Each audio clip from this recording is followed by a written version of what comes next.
Mari kita satu hati dalam doa. Bapa yang baik, terima kasih buat kasih setia, buat kebaikan Tuhan dalam kehidupan kami. Kami ucap syukur buat berkat-Mu sepanjang minggu ini. Terima kasih buat pemeliharaan Tuhan yang sempurna. Terima kasih buat penyertaan Tuhan yang luar biasa. Terima kasih Tuhan Yesus. Bapa yang baik, sebentar kami akan mendengarkan firman-Mu. Roh Kudus terangi hati dan pikiran kami, hingga kami boleh mengerti, memahami, bahkan mengaplikasikan kebenaran firman-Mu dalam kehidupan kami. Terima kasih Tuhan Yesus, terima kasih. Hari ini Tuhan, pagi ini kami mau katakan kami siap untuk mendengarkan firman-Mu. Dalam nama Yesus, haleluya, amin. Shalom Bapak Ibu, Saudaraku, rekan-rekan terkasih, jemaat Home Sisi dimanapun berada. Ya, hari ini kita akan belajar kebenaran firman Tuhan ya dalam seri khotbah tidak tergoyahkan. Ya, nah kita sudah belajar beberapa minggu lalu ya Bapak Ibu Saudaraku dalam subtema kita dapat menjadi kuat selama serangan rohani. Terus ada lagi subtema kita dapat menjadi pemenang selama pencobaan. Kemudian kita dapat menjadi tegar selama kecaman. Nah, hari ini kita belajar dengan subtema yang baru, ya, subtema di mana subtemanya adalah kita dapat menjadi setia setelah kegagalan. Ya, Bapak Ibu Saudaraku, rekan-rekan terkasih, jemaat Home Sisi dimanapun berada, mari kita buka di dalam Amsal 24 ayat 16. Amsal 24 ayat 16. Sebab 7 kali orang benar jatuh, namun ia bangun kembali. Nah, Bapak Ibu Saudaraku, Petrus menyangkal Yesus. Ya, sebagian besar dari kita pasti mengingatnya dengan baik, mungkin hingga detail terkecilnya. Nah, orang banyak waktu itu telah datang ke taman, ya, dan membawa Yesus pergi, membawa Yesus ke hadapan imam besar.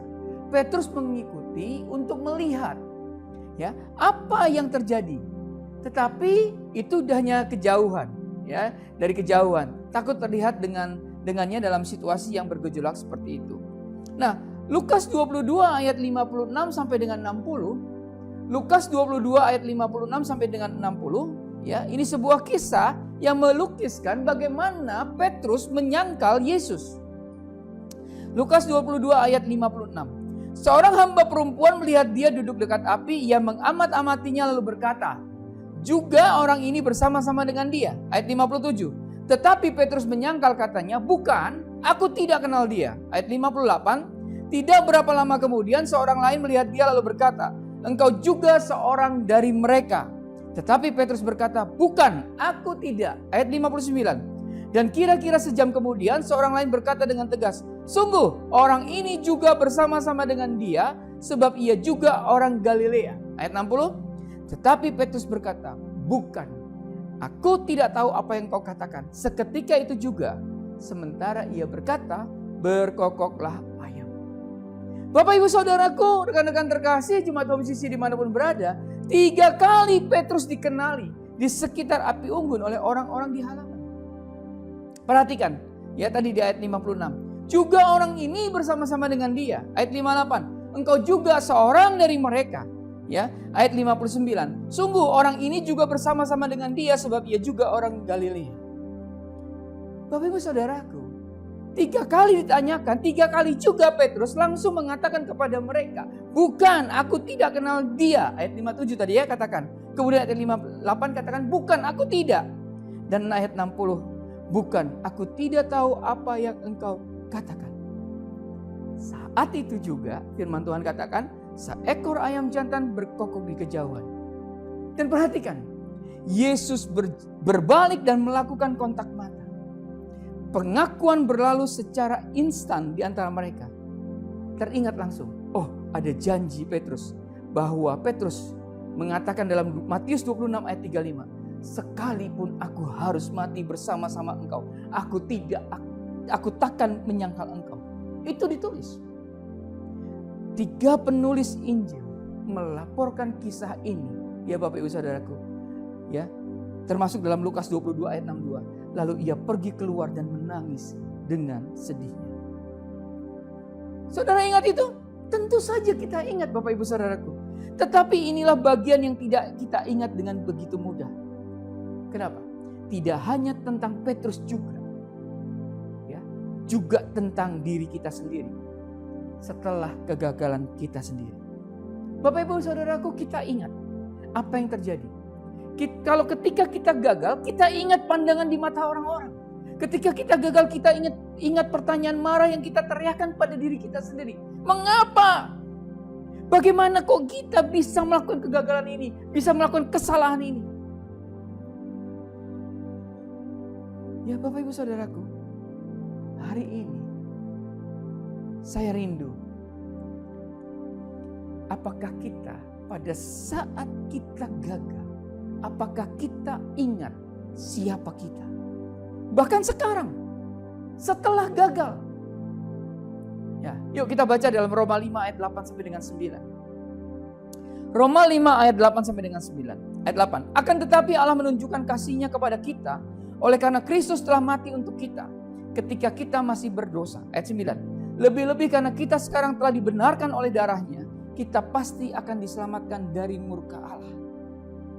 Bapak Ibu Saudaraku, apakah kita ingat apa yang Yesus lakukan untuk kita ketika kita masih berdosa? Ya. Dan lebih-lebih karena kita sekarang telah dibenarkan oleh darah-Nya, kita pasti akan diselamatkan dari murka Allah. Kita kembali ke Petrus. Petrus yang kita lihat menangis dan berlutut setelah melakukan kesalahan terbesar dalam hidupnya. Perhatikan, adalah Petrus yang sama yang ada di benak Yesus pada malam sebelum penyangkalan Petrus terhadap Yesus. Kita lihat di dalam Yohanes 17 ayat 12. Selama aku bersama mereka, ini adalah doa Yesus ya. Selama aku bersama mereka, Yohanes 17 ayat 12, aku memelihara mereka dalam namamu, yaitu namamu yang telah engkau berikan kepadaku. Aku telah menjaga mereka dan tidak ada seorang pun dari mereka yang binasa selain daripada dia yang telah ditentukan untuk binasa. Ini bicara Yudas Iskariot. Supaya genaplah yang tertulis dalam kitab suci. Bapak Ibu Saudaraku, ketika Yesus berdoa di sana, Yesus juga berdoa untuk Petrus dan semua murid-muridnya. Perhatikan tadi ya, bahwa Yesus berkata kepada Bapa di dalam doanya, aku telah menjaga mereka dan tidak ada seorang pun dari mereka yang binasa selain daripada dia yang telah ditentukan untuk binasa, yaitu Yudas Iskariot itu. Yesus mengatakan kepada Petrus dan teman-temannya untuk tetap di dalam dia. Katakan amin. Jadi ketika Petrus melakukan kesalahan, ketika Petrus melakukan penyangkalan, ya, kegagalannya, kejatuhannya, ya, tapi Petrus itu walaupun dia telah gagal, dia adalah Petrus yang sama yang didoakan oleh Tuhan Yesus. Sampai di sini poinnya, saya berharap Bapak Ibu Saudara menangkap. Yesus mengatakan kepada Petrus dan teman-temannya untuk tetap di dalam dia, seperti ranting-ranting pada pokok anggur. Ya, ini kita baca dalam Yohanes 15 ayat 3 sampai dengan 4. Ya, Yohanes 15 ayat 3. Kamu memang sudah bersih karena firman yang telah kukatakan kepadamu. Ya, ayat 4. Tinggallah di dalam aku dan aku di dalam kamu. Sama seperti ranting tidak dapat berbuah dari dirinya sendiri kalau ia tidak tinggal pada pokok anggur. Demikian juga kamu tidak berbuah jikalau kamu tidak tinggal di dalam aku. Coba kita perhatikan ayat 4. Firman Tuhan katakan ini. Karena sama seperti ranting tidak dapat berbuah dari dirinya sendiri kalau ia tidak tinggal pada pokok anggur. Demikian juga kamu tidak berbuah jikalau kamu tidak tinggal di dalam aku. Artinya apa? Ketaatan akan selalu diharapkan Bapak Ibu Saudaraku. Masalah kepercayaan itu sangat penting. Bahkan untuk membantu mereka menghasilkan lebih banyak buah. Yesus berjanji bahwa Bapaknya akan terus memangkas mereka dan bekerja bersama mereka. Untuk apa? Untuk membuat mereka menanam tanaman kesetiaan yang sehat.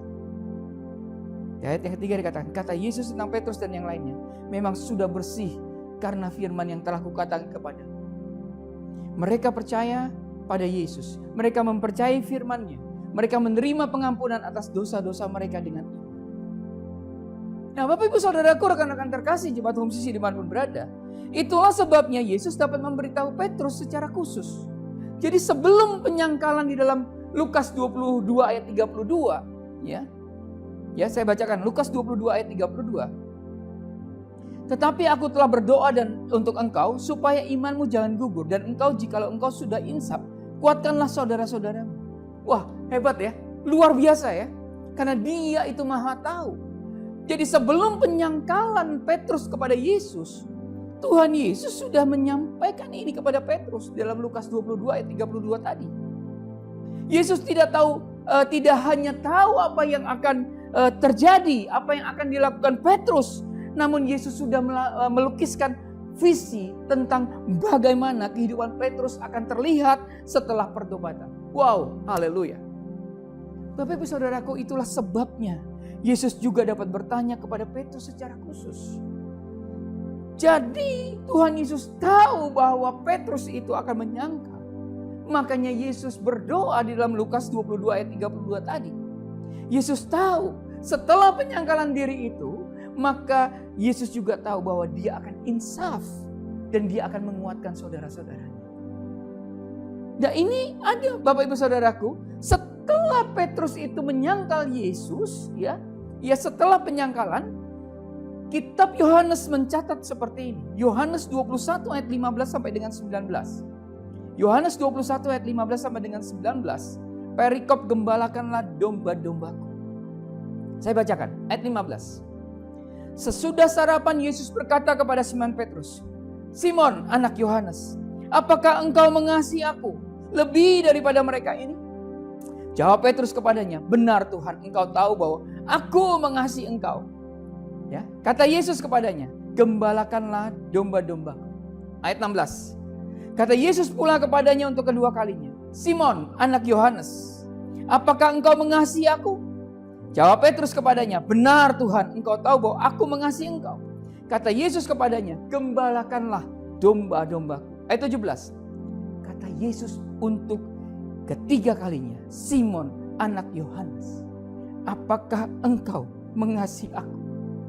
Maka sedih hati Petrus karena Yesus berkata untuk ketiga kalinya, apakah engkau mengasihi aku? Dan ia berkata kepadanya, Tuhan, engkau tahu segala sesuatu. Engkau tahu bahwa aku mengasihi engkau. Kata Yesus kepadanya, gembalakanlah domba-domba. Ayat 18. Aku berkata kepadamu, sesungguhnya ketika engkau masih muda, engkau mengikat pinggangmu sendiri. Dan engkau berjalan kemana saja kau kehendaki. Tetapi jika engkau sudah menjadi tua, engkau akan mengulurkan tanganmu dan orang lain akan mengikat engkau dan membawa engkau ke tempat yang tidak kau kehendaki. Ayat 19. Dan hal itu dikatakannya untuk menyatakan bagaimana Petrus akan mati dan memuliakan Allah. Sesudah mengatakan demikian, ia berkata kepada Petrus, ikutlah aku. Bapak Ibu Saudaraku, rekan-rekan terkasih, jemaat Home Sisi dimanapun berada. Menarik kalau kita perhatikan di dalam ayat 15 ini. Apakah engkau mengasihi aku? Tidak hanya sekali tetapi secara simbolis itu 3 kali. Rupanya interaksi Tuhan Yesus dengan Petrus pada hari-hari setelah kebangkitan telah meyakinkan Petrus betapa Kristus telah mengampuni Petrus dengan seksama. Petrus cukup percaya diri untuk mengatakan, Tuhan, Engkau tahu segala sesuatu. Engkau tahu bahwa aku mengasihi engkau. Mendengar pengakuan Petrus, Yesus menantangnya, ikutlah aku. Ini artinya Yesus sedang berbicara dengan Petrus dan mengatakan bahwa, hai Petrus, kamu bisa melakukannya. Aku akan bersamamu. Kegagalanmu belum menghabisimu. Kegagalan justru telah membuat engkau siap untuk petualangan baru, yaitu kesetiaan. Bapak Ibu Saudaraku, rekan-rekan terkasih, jemaat Home Sisi dimanapun berada. Ketika orang-orang gagal, ketika mereka benar-benar gagal, entah itu kejatuhan dalam dosa seperti Daud dengan Batsyeba, entah itu penyangkalan Petrus terhadap Kristus, atau apakah itu tentang kegagalan diri kita, pribadi kita, yaitu kegagalan yang kita ketahui dengan baik, di mana tidak ada rahasia lagi, dan kegagalan itu dipakai musuh untuk bereaksi kepada kita. Musuh atau iblis akan memanfaatkan kegagalan kita, kejatuhan kita dalam dosa sebagai kesempatan untuk menyerang kita dengan keras. Mengalahkan kita dengan rasa bersalah yang ditinggalkan oleh dosa kita. Meyakinkan kita bahwa Allah telah mengakhiri kesempatan kita untuk menjadi berguna baginya. Bahkan untuk memperburuk keadaan, apa yang dilakukan iblis? iblis akan mengambil keuntungan lebih lanjut dengan membujuk kita untuk berbuat dosa-dosa tambahan. Ini bujukan ya. Ini bujukan agar kita melakukan dosa apa saja seolah-olah untuk menghentikan sakit hati. Seolah-olah untuk membantu kita berhenti memikirkannya lagi. Dan iblis memberi makan nafsu ya, birahi kita agar kita terpuruk dalam dosa seksual. Iblis memberi makan perut kita sehingga kita tidak punya kontrol akan tubuh kita. Ya. Dan kita menggemuk. Iblis membujuk kita agar kita mengobati diri kita sendiri dengan obat-obatan, dengan alkohol. Atau bahkan kita menghabiskan waktu kita dengan aktivitas media sosial kita yang tidak ada artinya. Sehingga apa? Waktu kita terbuang sia-sia. Bapak Ibu Saudaraku, inilah cara iblis. Inilah tanggapan iblis yang dapat diprediksi setelah dia tahu kegagalan kita. Tetapi Bapak Ibu Saudaraku, jika hari ini kita gagal, jika hari ini kita jatuh di dalam dosa, Tuhan Yesus memberikan jalan keluarnya. Tuhan Yesus memberikan jalan keluarnya jika kita telah jatuh dalam dosa, jika kita telah gagal. Yang pertama adalah mengaku dosa. Katakan amin. 1 Yohanes 1 ayat 9 katakan begini. Jika kita mengaku dosa kita, maka Ia adalah setia dan adil, sehingga Ia akan mengampuni segala dosa kita dan menyucikan kita dari segala kejahatan. Wow, luar biasa. Kuncinya ketika kita gagal, ketika kita jatuh dalam dosa, kita mengakui apa yang telah kita lakukan dan bertekad untuk belajar dari kesalahan itu. Maka Tuhan yang adalah setia dan adil, Dia akan mengampuni dosa kita dan yang menyucikan kita dari segala kejahatan kita. Amin. Jalan keluar yang kedua yang Tuhan Yesus berikan adalah merendahkan diri di bawah tangan Tuhan yang kuat. 1 Petrus 5 ayat 6 sampai dengan 7 katakan begini. Ayat 6. 1 Petrus 5 ayat 6. Karena itu rendahkanlah dirimu di bawah tangan Tuhan yang kuat, supaya kamu ditinggikannya pada waktunya. Ayat 7. Serahkanlah segala kekhawatiranmu kepadanya, sebab Ia yang memelihara kamu. Wow, perhatikan firman Tuhan ini, Bapak Ibu Saudaraku. Jika kita merendahkan diri di bawah tangan Tuhan yang kuat, Tuhan akan meninggikan kita pada waktu yang tepat. Kita dapat menyerahkan segala kekhawatiran kita kepada Tuhan. Sebab apa? Sebab Tuhan yang memelihara hidup kita. Bapak Ibu Saudaraku, berkali-kali tertulis di sepanjang Alkitab, berkali-kali juga di sepanjang sejarah, bahwa ketika manusia mengalami kegagalan besar di dalam hidupnya, dan ketika solusinya adalah ditangani dengan pertobatan sejati, maka sejarah mengatakan, Alkitab mengatakan, itu telah menghasilkan lompatan besar kesetiaan. Katakan amin.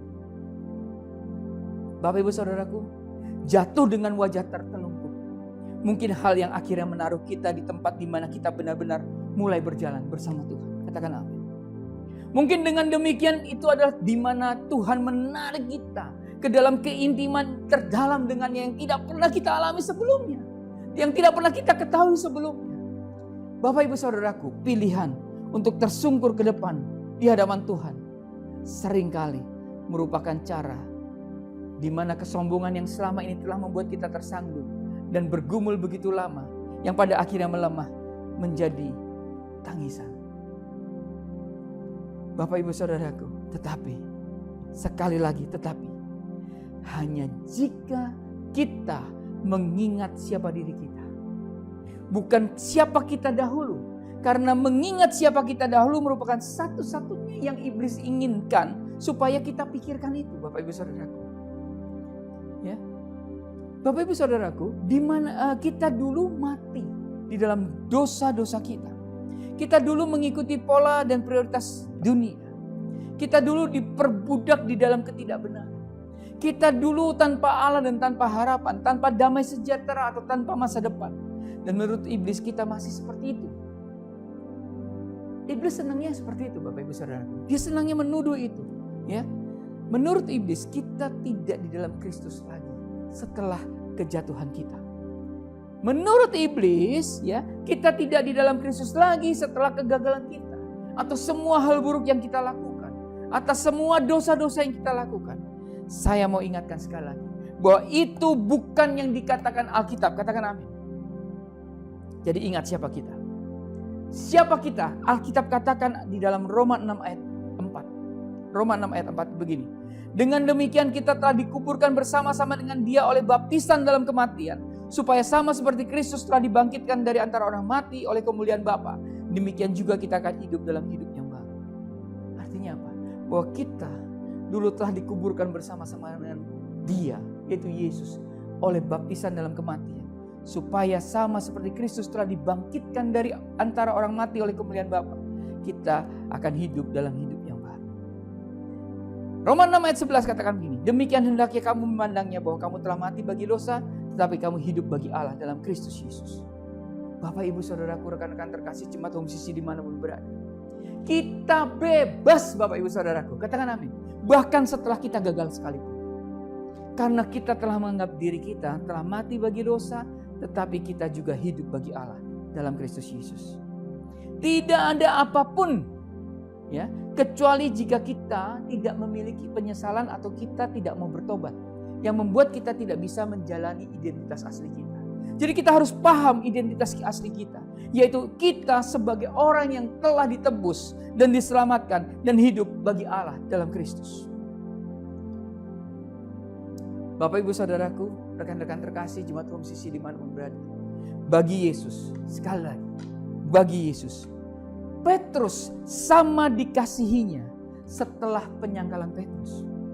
Seperti sebelum penyangkalan. Artinya apa? Petrus dikasihi oleh Yesus. Bahkan ketika Petrus berjatuh di dalam dosa, gagal sekalipun, Yesus tetap mengasihi Petrus. Ini sama dengan kita, Bapak, Ibu, Saudara. Ketika kita jatuh di dalam dosa, Tuhan yang sama, Dia tetap mengasihi dengan kasih yang sama kepada kita. Karena kita umat tebusannya. Kalau hari ini kita gagal sekalipun, kalau kita mengaku dosa kita merendahkan diri kita di hadapan Tuhan, maka Bapak, Ibu, Saudaraku, rekan-rekan terkasih, Yesus yang sama mengasihi kita. Kasih-Nya tidak pernah hilang dalam hidup kita. Katakan amin. Petrus sama-sama dipanggil, sama-sama seorang murid, sama-sama duduk bersama Kristus di tempat tinggi di surga. Justru penyangkalan Petrus yang bersemangat dan mematikan yang pasti telah dimulai saat kokok ayam jantan itu terdengar. Tapi sebaliknya, kesetiaan Petrus di masa depan sedang dipersiapkan dan itu dimulai pada saat itu. Hari ini pertanyaannya bagaimana dengan kita? Apakah kegagalan kita, kejatuhan kita dalam dosa yang membuat kita terpuruk, sehingga hari ini kita lupa identitas kita di dalam Tuhan? Hari ini apapun kondisi kita, terpuruk apapun kegagalan kita, sedalam apapun dosa yang kita lakukan, ingat, kita adalah pribadi yang tetap dikasihi Tuhan dengan kasih yang sama seperti kita sebelum jatuh dalam dosa atau sebelum kita gagal. Bapak, Ibu, Saudaraku, kalau hari ini Bapak, Ibu jatuh dalam dosa, berjalan dalam kegagalan seperti Petrus, hanya dua hal yang perlu kita lakukan. Mengaku dosa di hadapan Tuhan. Dan merendahkan diri di bawah tangan Tuhan yang kuat. Di dalam Tuhan. Di dalam Tuhan. Karena kita memiliki identitas ciptaan yang baru. Hidup yang baru dalam Kristus. Ayo bangkit dan tetaplah setia. Karena kita dapat menjadi setia setelah kegagalan ataupun kejatuhan kita. Amin. Tuhan Yesus memberkati. Bapa, ampunilah kami. Kami tahu Engkau mengampuni kami. Firman-Mu mengatakan Engkau telah mengampuni kami. Tidak ada dosa yang begitu kejam sehingga kasih karunia-Mu tidak bisa meredamnya. Dan memulihkan kami sehingga kami dapat berbuah. Kami tahu ini Tuhan Yesus. Kami percaya dengan iman. Jadi dengan segala kerendahan hati dan dengan penuh penyesalan, kami datang kepadamu hari ini. Bergantung sepenuhnya pada kebenaran-Mu, bukan kebenaran kami sendiri. Bergantung sepenuhnya pada belas kasihan-Mu yang tanpa batas. Bapa yang baik, bersinarlah melalui kami. Melalui apa yang telah Engkau tebus dalam diri kami. Kami taikkan ini Tuhan. Doa ini di dalam nama Yesus Kristus. Haleluya. Amin. Karena itu saudara-saudaraku jemaat Kristus yang dikasihi Tuhan, angkatlah kedua tanganmu dan terimalah berkat.